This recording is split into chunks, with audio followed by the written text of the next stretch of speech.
Now, following news of the groundbreaking summit, foreign media outlets have been quick to report on the bilateral between Seoul and Tokyo. Some called it a milestone for future diplomacy, while others remained skeptical over historic grievances. Mok-yeon reports. Even before the summit was held, many news outlets across the globe provided a recap of the historic disputes between South Korea and Japan under both hopeful and skeptical headlines.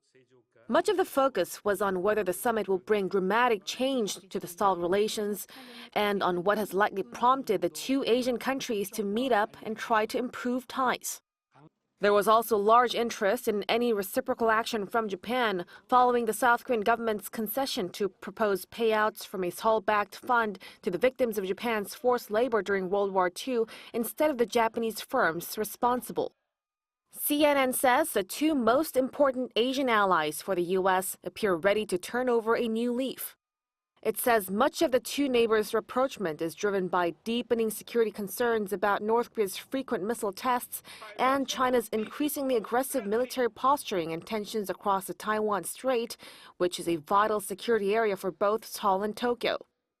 Reuters also explains that such an attempt at talks is mainly because of concerns over Pyongyang as well as Washington's competition with Beijing. The New York Times points out the relationship between the two countries is also important for the U.S. as it tries to contain China's growing presence.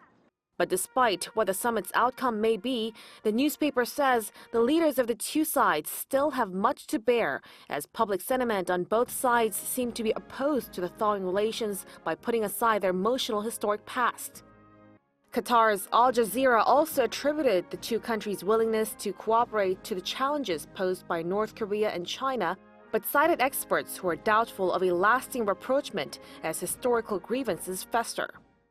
The BBC referred to the two countries as frenemies, adding that the summit will act as a milestone that will decide their future diplomatic direction.